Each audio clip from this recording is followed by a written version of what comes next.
Selamat pagi Bapak Ibu dan Saudara yang dikasihi oleh Tuhan. Zefanya pasal 3 ayat 14 sampai dengan 20. Saya akan memberikan ulasan ringkas mengenai teks itu. Dan saya berharap Bapak Ibu boleh membaca bagian itu sebelum mendengarkan video ini. Ambil waktu beberapa saat untuk membaca teks itu. Dan alangkah lebih baiknya itu kalau membaca kitab Zefanya itu secara utuh. Karena itu sangat membantu kita untuk memahami apa yang Tuhan nyatakan melalui kebenaran firman Tuhan ini. Kali ini kita diberikan tema sesuai dengan perikopon, bersukacitalah Tuhan ada di antara kamu, di antara kita. Nah, saudara, kalau sekilas melihat kitab Zefanya ini, justru yang kita tahu baik di pasal 1, pasal 2, bahkan sampai di pasal 3 itu adalah berita tentang penghukuman. Jadi seperti di wall Facebook saya itu saya berkata, apa berita sukacita dari kitab Zefanya ini? Karena kita melihat justru itu yang mendominasi adalah ucapan-ucapan firman Allah mengenai hari Tuhan, mengenai hukuman yang akan diberikan kepada orang-orang Yehuda secara khusus dan juga orang-orang di sekitarnya yang melakukan dosa di hadapan Tuhan. Nah, secara garis besar sebenarnya saya dalam catatan saya ini ada beberapa poinnya tentang cara Zefanya menulis kitabnya ini. Yang pertama itu adalah ada pendahuluan. Nah, di dalam pendahuluan ini ada beberapa poinnya, yaitu mengenai hari Tuhan. Itu ada di dalam pasal 1 ayat 2 sampai dengan pasal 2 ayat 3.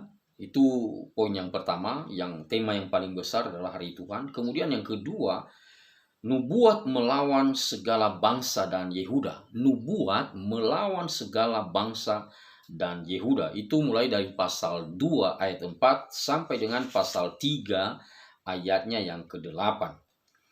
Nah, yang terakhir, tema besar yang terakhir adalah nubuat tentang keselamatan. Itu mulai dari pasal 3 ayat 9 sampai dengan ayat 20. Nah, khusus bagiannya kita ini sebenarnya pasal 3 ayat 9 sampai 20 itu terbagi 3 ya. Yang pertama di dalam pasal 3 ayat 9 sampai 10 itu purifikasi Yehuda dan segala bangsa. Kemudian yang kedua, 3 ayat 11 sampai 13, yaitu kasih Allah bagi yang rendah hati. Dan yang terakhir, bagiannya kita, ya, yang menjadi pembahasan kita, Zefanya pasal 3 ayat 14 sampai dengan 20, Yahweh atau Allah adalah Raja atas umatnya. Jadi itu kira-kira gambaran tentang komposisi atau struktur daripada kitab Zefanya ini. Jadi ada mengenai hari Tuhan, lalu ada tema besar yang kedua mengenai hukuman atau Allah melawan segala bangsa, bahkan termasuk di dalamnya Yehuda, dan yang terakhir itu adalah nubuat tentang keselamatan, tentang pemulihan dari Allah.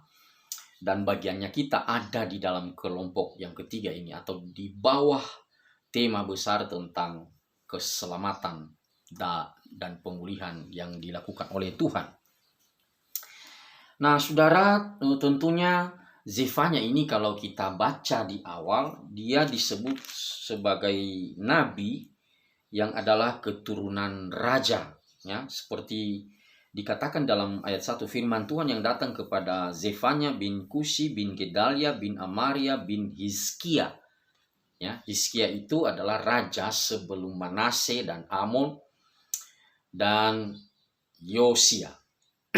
Jadi urutannya itu Hizkia, Manase, Amon, lalu Yosia. Zefanya dikatakan adalah keturunan daripada Hizkia. Ya, yang hidup itu hampir sejaman dengan Yosia. Karena di dalam ayatnya yang pertama tadi, dalam zaman Yosia bin Amon, Raja Yehuda. Nah, Dari informasi awal ini kita sudah mulai ada gambaran tentang siapa Zefanya ini dan di zamannya siapa dia itu berbicara. Jadi membaca Alkitab itu Bapak Ibu tidak serta-merta bagian itu kita copot dan menjadi konsumsi kita saat ini. Ya. Dalam hukum eksegese bahwa itu tidak boleh. Harus melihat dulu latar belakangnya, ya, siapa penulisnya, siapa pendengar, lalu seperti apa konteks, baik itu konteks dekat maupun konteks jauhnya, lalu apa peran daripada kitab itu di dalam keseluruhan bagian Alkitab. Dan itulah yang ingin saya ajak kita untuk merenungkan bagian ini. Kenapa tema kita dikatakan bersukacitalah, Tuhan ada di antara kita. Nah, perlu kita tahu bahwa apa yang dilontarkan oleh Zefanya, dia mengungkapkan kritik kepada keberadaan Yehuda, ya, orang-orang Yehuda atau kerajaan Yehuda yang sepertinya sudah melenceng jauh dari Tuhan. Nah, tentunya kalau kita berkaca kembali ke belakang sebelum zaman Yosia, kita melihat ada dua raja sebelum Yosia yang memang dikatakan oleh firman Allah mereka berbuat apa yang jahat di hadapan Tuhan. Itu adalah Manase, ya, yang memerintah itu ya 55 tahun ya. Itu durasi waktu yang cukup panjang. Itu bisa kita lihat di dalam dua raja-raja pasalnya yang ke-21. Ya, ayat pertama, Manase berumur 12 tahun pada waktu ia menjadi raja dan 55 tahun lamanya ia memerintah di Yerusalem.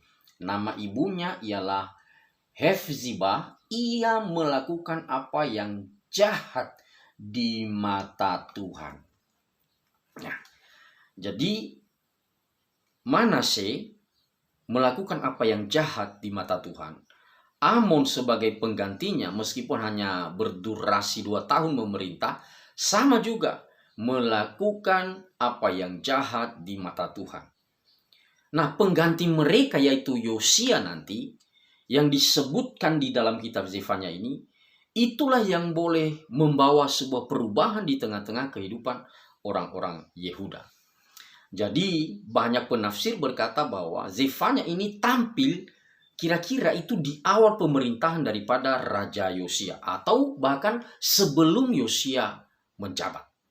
Ya, memang nanti kita tahu bahwa di awal pemerintahan Yosia itu dia tidak serta-merta ya, tidak langsung bertindak untuk melakukan reformasi besar-besar di Yehuda. Ya, ada rentang waktu setelah dia diangkat menjadi raja, dan di dalam waktu awal-awal itulah ditafsir oleh banyak penafsir bahwa Zefanya itu tampil dan menyuarakan tentang apa yang disampaikan oleh Tuhan ini. Jadi ada banyak pengaruh dari nubuatan atau teriakan Zefanya ini yang mempengaruhi Yosia sampai Yosia berani mengambil tindakan untuk melakukan reformasi besar-besaran pada kerajaan Yehuda. Ya. Karena dikatakan bahwa zaman Manase dan Amon itu kejahatan itu begitu luar biasanya. Sampai-sampai kalau kita baca cerita tentang Manase, Bapak Ibu itu sangat mengerikan ya. Tindakan yang diambil oleh Manase di situ, misalnya di dalam cerita-cerita yang tertuang dalam 2 Raja-Raja pasal 21 itu, misalnya di dalam ayat yang keempat ya, 2 Raja pasal 21 ayat yang keempat, ia mendirikan mezbah-mezbah di rumah Tuhan walaupun sehubungan dengan rumah Tuhan itu Tuhan telah berfirman, di Yerusalem aku akan menaruh namaku.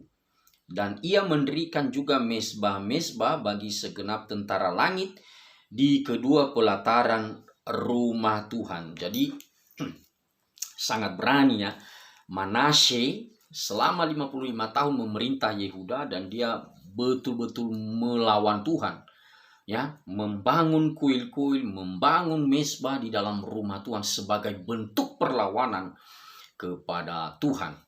Nah, Zefanya itu menyinggung tentang keberadaan itu, ya, bahwa Allah sungguh-sungguh marah dengan segala tindakan yang dilakukan oleh para pemimpin di Yehuda. Misalnya di dalam pasal 3 itu, di ayat-ayat awal.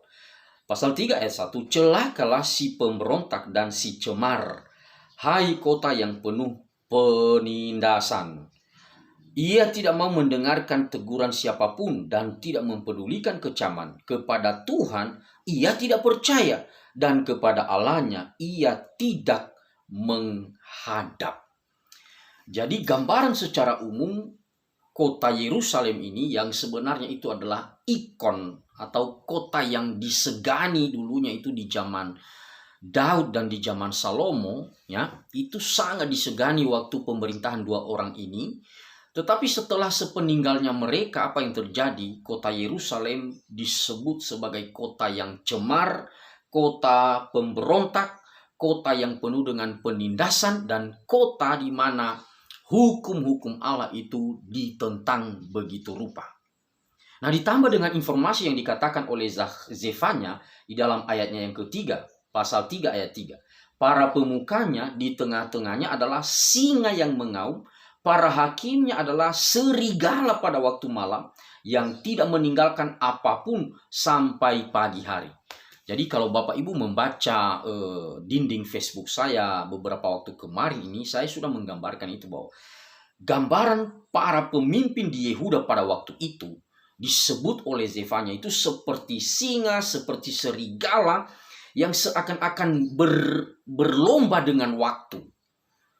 Ya, berlomba dengan waktu. Mereka mencabik-cabik mangsanya itu di malam hari, dan mereka berlomba jangan sampai fajar terbit, jangan sampai pagi merekah, jangan sampai matahari terbit di ufuk timur, dan pekerjaan mereka mencabik-cabik korbannya itu belum selesai. Jadi seakan mereka berlomba jangan sampai mentari pagi itu menyinari mereka. Karena apa? Karena mereka akan ketahuan, mereka akan kelihatan atau terang itu akan menyingkapkan apa yang mereka lakukan. Dan mereka tidak mau itu. Jadi modelnya itu adalah para pemuka, baik itu para hakim, baik itu para pemuka agama, bahkan pemerintah pada waktu itu, digambarkan oleh Zefanya seperti singa dan serigala yang melakukan pekerjaan-pekerjaannya waktu malam. Ini adalah simbol tentang perilaku malam ini, atau perbuatan malam ini adalah perbuatan kegelapan, perbuatan yang tidak di dalam terang Allah, perbuatan yang menolak terang, menolak kebenaran. Dan saya tadi sudah memberikan gambaran bagaimana Manasye maupun Amon yang melakukan apa yang jahat di hadapan Tuhan. Mereka membangun kuil-kuil, mereka membangun mezbah-mezbah untuk tempat penyembahan berhala. Dan itu mereka lakukan dengan sadar, bahkan di dalam rumah Allah, di pelataran rumah Allah, di pintu-pintu gerbang rumah Allah, mereka membangun mezbah yang seperti itu.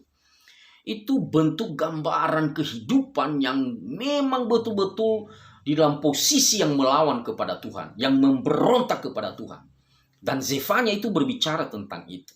Inilah kondisi. Dan ingatlah, dalam kondisi seperti ini Allah tidak membiarkan dirinya itu dipermainkan.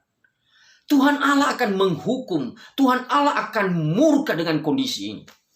Maka di dalam pasal 1, jangan heran kalau pernyataan-pernyataan Zefanya itu begitu keras melawan orang-orang Yehuda, para pemimpin, para para pemuka agama. Ya, jadi juga di dalam ayat selanjutnya, ya, saya lanjutkan. Kalau itu tadi di pasal 3, dia menyinggung di situ tentang pemuka, tentang para hakim yang bertindak seperti serigala.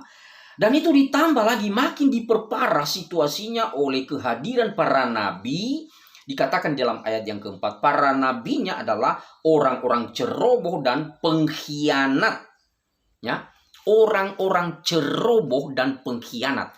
Ceroboh artinya mulutnya itu tidak ada hikmatnya. Mulutnya itu seperti sumber fitnah, sumber hoax, sumber segala sesuatu yang melawan kebenaran dan dikatakan berkhianat kepada Tuhan. Jadi waktu itu jabatan kenabian, ya, kenabian atau keimaman pada waktu itu sudah tidak lagi benar-benar original, ya, tidak lagi asli, tidak lagi benar seperti tugas dan panggilan mereka sebagai nabi dan sebagai imam. Ya, sebenarnya kalau mereka adalah nabi yang benar, mereka tentunya menyuarakan suara kebenaran, menyuarakan suara Tuhan.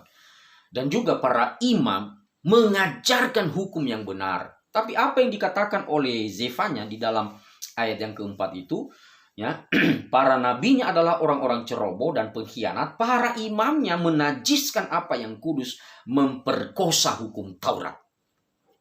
Ya, jadi saudara bisa bayangkan, ya, pemerintah sudah bobrok, pemimpin agama juga sudah bobrok.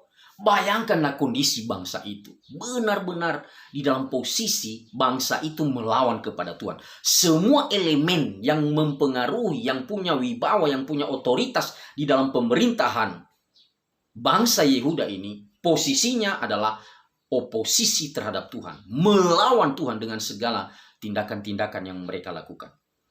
Maka sekali lagi, jangan heran kalau respons daripada Allah melihat keberadaan itu, dia sangat marah. Kita melihat dalam pasal 1, ya, pasal 1 ayat 17 misalnya. Dia berkata di situ, ayat 14 lah. Sudah dekat hari Tuhan yang hebat itu. Sudah dekat dan datang dengan cepat sekali. Dengar, hari Tuhan itu pahit. Ya, pahlawan pun akan menangis. Ya, hari Tuhan itu pahit. Kalau Tuhan bertindak, pahit rasanya. Kalau Tuhan melakukan hukuman, mengerikan rasanya, menakutkan rasanya. Ya. Dan orang-orang ini tidak peduli dengan itu, ya. Zefanya berteriak. Mengerikan loh. Kalau sampai Tuhan bertindak, kalau sampai Tuhan menyatakan murkanya, satu orang pun tidak ada yang bisa bertahan di hadapannya. Bahkan dikatakan di situ, para pahlawan pun itu akan menangis. Pahlawan artinya orang-orang yang dibanggakan, orang-orang yang giant, orang-orang yang perkasa, orang-orang yang dianggap sebagai pemimpin, sebagai pembela, sebagai penyelamat di dalam bangsa itu. Dikatakan oleh firman Tuhan melalui Zefanya, itu akan menangis. Orang-orang yang selama ini diandalkan sebagai panutan, sebagai pimpinan, sebagai orang yang memegang kendali bangsa Yehuda, Zefanya berkata bahwa orang itu akan menangis jika berhadapan dengan Tuhan. Kalau hari Tuhan itu datang, orang-orang ini akan menangis, menjerit, dan pahitlah yang mereka rasakan. Kepahitan. Karena apa? Tuhan Allah tidak main-main. Di dalam ayatnya yang ke-17 misalnya dikatakannya, aku akan menyusahkan manusia sehingga mereka berjalan seperti orang buta. Berjalan seperti orang buta. Ya, nggak ada aja lampu, ya, nggak ada aja terang, nggak ada lampu, mati lampu, listrik mati, itu udah menyusahkan kita. Apalagi kalau disebut sebagai seperti orang buta. Orang buta itu nggak tahu apa-apa, Bapak Ibu. Adapun terang, dia tidak bisa melihat apa-apa. Itu orang buta. Ya, berbeda dengan kita tinggal di dalam kegelapan. Kalau hanya sekedar tinggal dalam kegelapan, kita masih bisa cari cara supaya bisa melihat terang, ya, kalau ada sumbernya. Ini masalahnya, terang pun ada, kita nggak bisa lihat. Itu maksudnya yang dikatakan oleh Zefanya. Aku akan menyusahkan manusia sehingga mereka berjalan seperti orang buta. Orang buta kalau berjalan, kalau nggak ada yang nuntun, itu akan jatuh terus. Jatuh terus. Saya banyak memperhatikan orang-orang buta, ya, yang biasa minta-minta bantuan itu, entah di pinggir jalan atau di mana. Itu biasanya mereka dituntun oleh anak kecil. Kenapa? Ya, biasanya ada anak kecil, lalu anak kecil ini megang tangan mereka, atau ada tongkat yang sama-sama dipegang, jadi si anak kecil ini yang menuntun si buta ini. Kenapa? Karena kalau tidak ada bantuan bagi orang buta ini, dia tidak akan bisa dan tidak mampu untuk berjalan. Dia akan jatuh, dia akan tersandung apapun yang ada di depannya. Nah, firman Tuhan katakan, engkau karena perbuatan seperti ini, selain pahlawanmu menangis, engkau akan berjalan seperti orang buta. Itu mengerikan Bapak Ibu, mengerikan. Nah, bahkan dikatakannya selanjutnya dalam ayat 18 itu ya.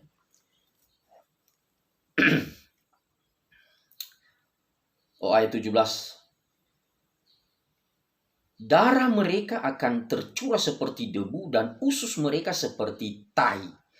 Mereka tidak dapat diselamatkan oleh perak atau emas. Mereka pada hari kegemasan Tuhan dan seluruh bumi akan dimakan habis oleh api cemburunya. Api cemburu Allah itu membuncah dengan luar biasanya. Dan itu memakan habis bumi katanya.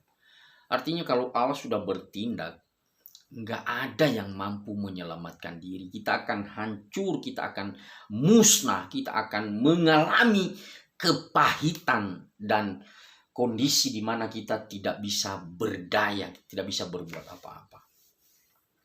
Nah, dan itu dilakukan Allah nanti kan, Bapak Ibu nanti melihat di dalam apa yang terjadi sekitar tahun 722 itu kerajaan utara itu dihancurkan oleh Asyur ya, 722 sebelum Masehi. Dan nanti di tahun 586 ya, sekitar tahun 586 itu Yehuda dihancurkan. Dihajar oleh Tuhan dengan datangnya orang Babel. Kalau di utara itu Asyur, di selatan ini, di Yehuda ini adalah orang Babel di bawah Nebukadnezar pada waktu itu. Amburadul semua, hancur lebur semua, termasuk bait Allah itu diobrak-abrik. Itu bentuk hukuman daripada Allah. Itu bentuk kecemburuan Allah. Itu bentuk daripada kegeraman Allah kepada sikap orang Israel yang tidak mau bertobat, yang tidak mau kembali, yang tidak mau taat kepada Tuhan. Dan itu mengerikan. Nah, Allah yang kita percayai ini atau Allah Israel ini, Allah Yehova, Allah Tritunggal, Bapa, Putra, dan Roh Kudus. Di sini kita lihat, Dia adalah Allah yang penuh dengan kemurahan. Jadi dari satu sisi Allah menunjukkan kekudusannya karena dosa kita, karena perbuatan orang-orang Israel, karena dosa yang dilakukan oleh orang Israel, itu sebenarnya adalah sumber daripada murka daripada Allah. Jadi Allah murka karena dosa. Karena memang firman Tuhan dalam Zefanya pasal 1 ayat 17 tadi dikatakan, aku akan menyusahkan manusia sehingga mereka berjalan seperti orang buta, sebab mereka telah berdosa kepada Tuhan. Karena mereka telah berdosa kepada Tuhan. Mereka telah melawan Tuhan. Dan itu menjadi kegeraman Tuhan, Bapak Ibu. Nah, namun kita melihat bahwa anugerah Tuhan itu tidak selamanya Tuhan Allah itu bertindak seperti itu ya. Tidak selamanya. Ada saatnya Dia harus menghukum. Karena itu untuk menunjukkan kekudusan. Jadi pihak yang paling tersakiti dari dosa kita itu adalah sebenarnya Tuhan. Sekali lagi ya, pihak yang paling tersakiti karena dosanya kita, bukan orang yang dimana kita berbuat dosa itu, bukan. Yang paling tersakiti adalah Tuhan karena Dia adalah Allah yang kudus. Nah, kita masuk dalam pasal 3 ayat 14 tadi. Sebenarnya mulai dari ayat 9 di situ ada janji pemulihan dari Allah. Ya, nanti orang-orang Israel ini dibawa ya ke Babel, atau orang-orang Yehuda ini dibawa ke Babel. Ya, dijadikan budak di sana selama 70 tahun. 70 tahun baru dikembalikan oleh Allah. Nah, pemulihan oleh Allah inilah yang dikatakan oleh Zefanya. Memang di dalam nubuatan para nabi itu, Bapak Ibu, seperti yang pernah saya jelaskan bahwa itu bisa saja ada kemungkinan itu dua penggenapan.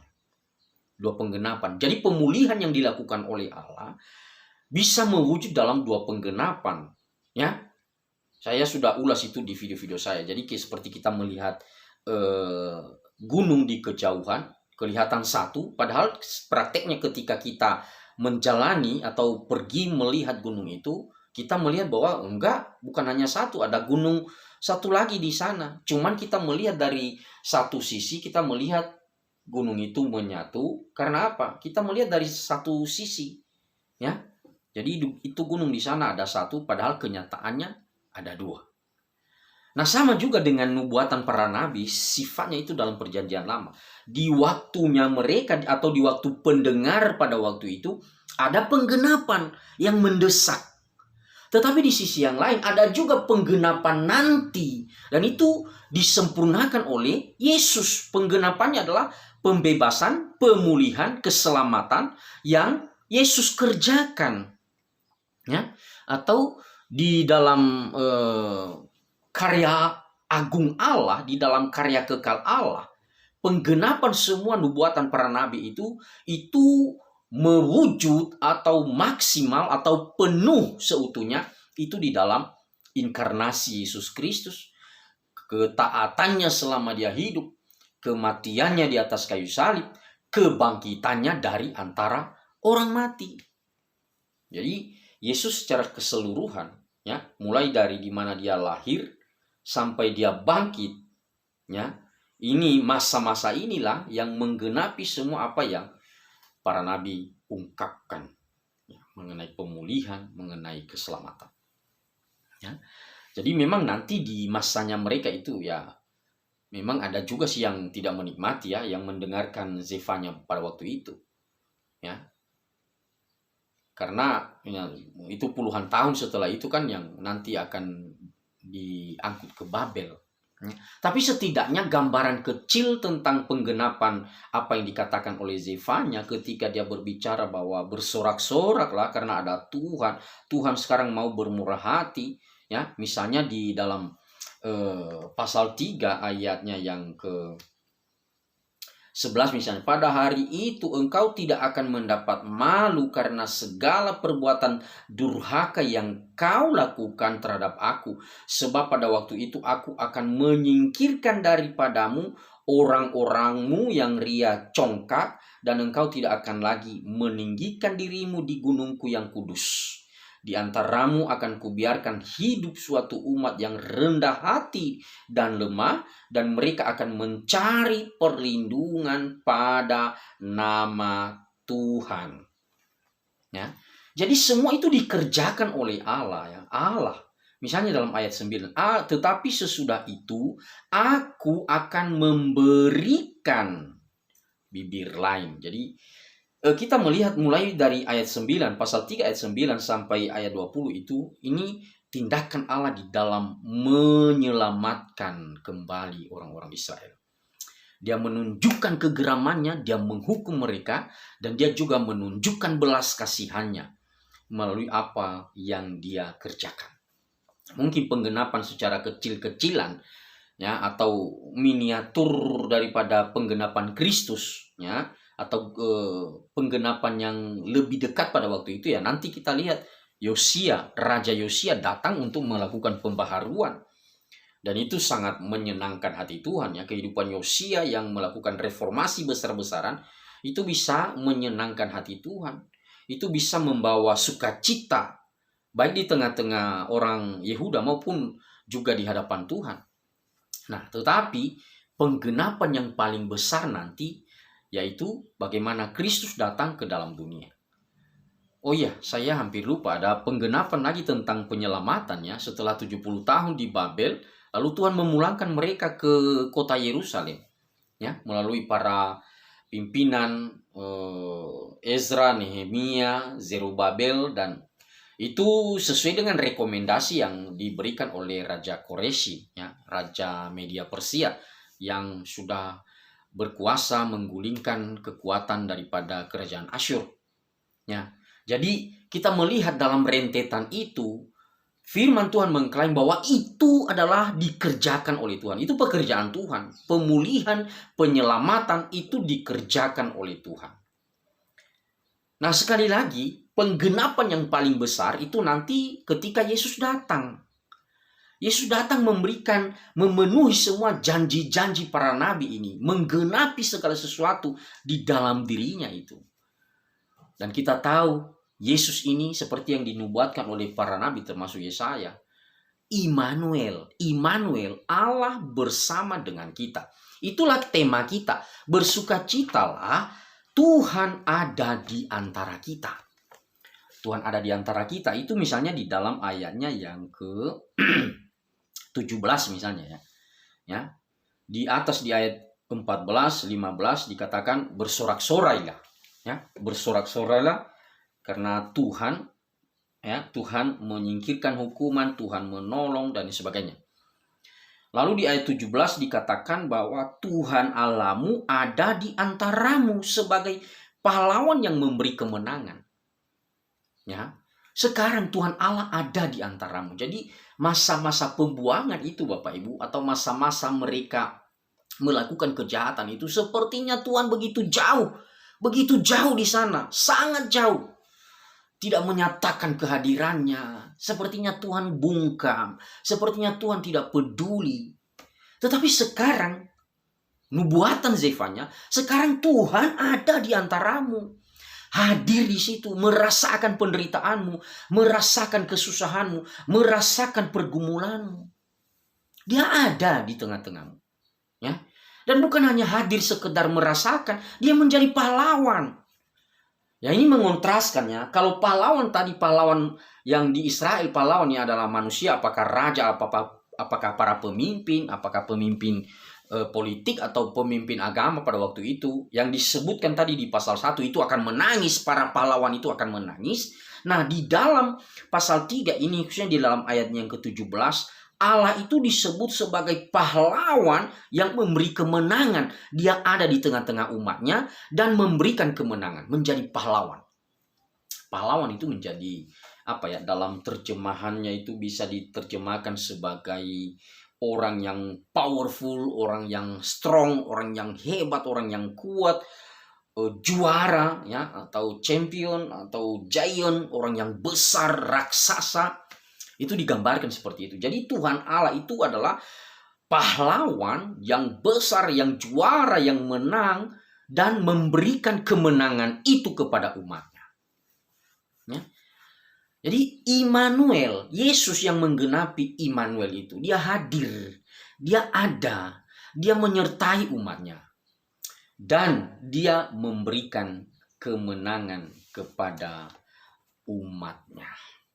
Nah saudara, inilah yang kita perlu perhatikan, bahwa Allah memulihkan Yehuda karena anugerah cinta kasih. Yehuda berbuat jahat, ya Allah memberikan pelajaran. Ya. Jadi dalam pandangan kita, Bapak Ibu, atau Alkitab memberikan kita beberapa buah pikiran tentang bagaimana relasi kita dengan Allah. Bukan berarti karena Israel atau Yehuda itu sudah menjadi milik kepunyaan Allah, lalu mereka berbuat sesuka hati dan Allah tidak merasa apa-apa. Bukan begitu Bapak Ibu. Allah tetap konsisten dengan karakternya, tentang sifatnya, tentang naturnya, tentang keberadaannya. Dia Allah yang kudus, dia benci dosa. Sekali lagi, dia Allah yang kudus, dia benci dosa, dan dia pasti melawan dosa. Menghukum orang-orang yang berdosa. Itu sebuah sikap yang konsisten dari Allah. Di sisi yang lain, dia adalah Allah yang penuh dengan kemurahan.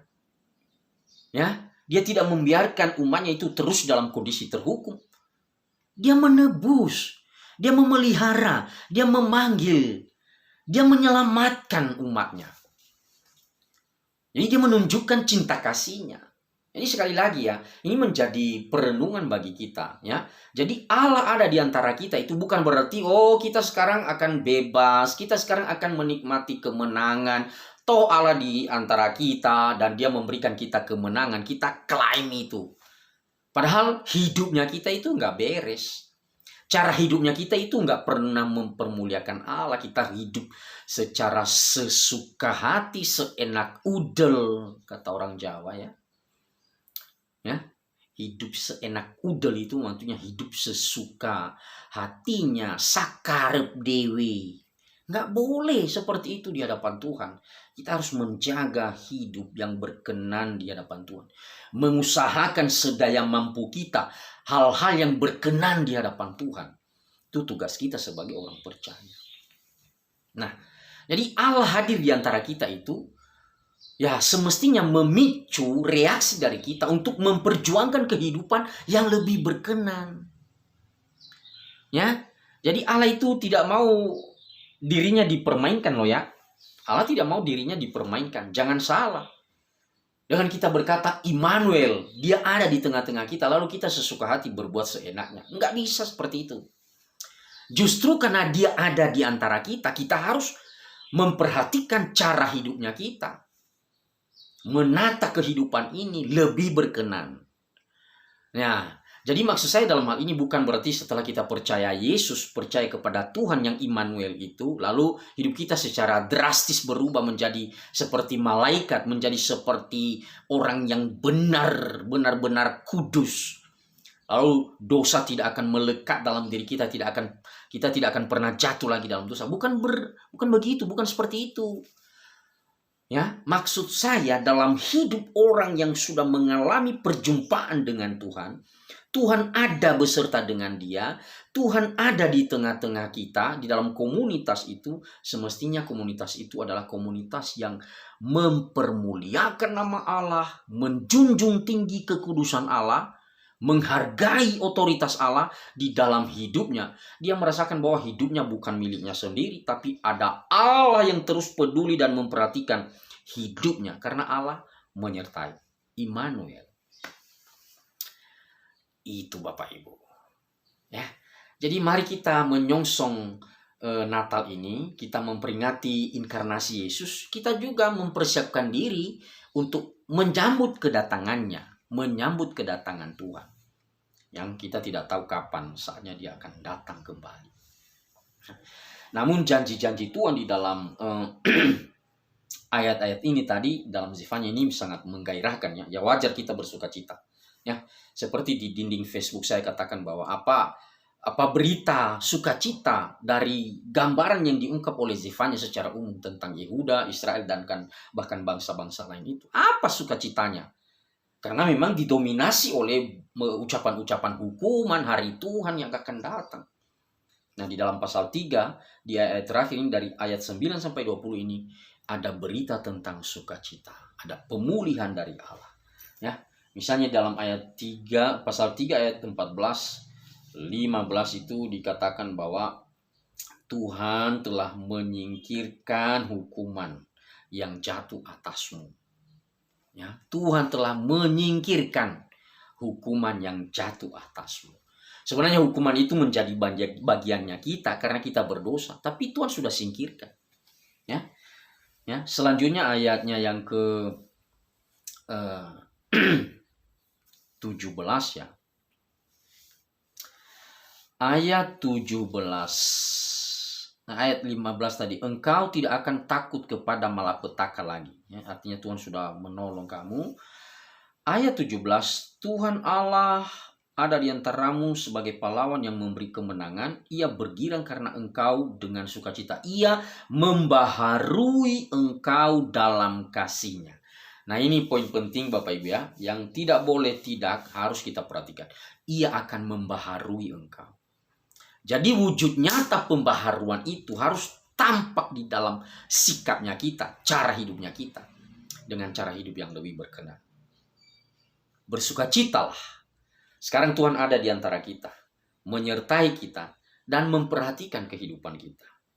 Maka sebagai respons pada anugerah Tuhan yang rela datang.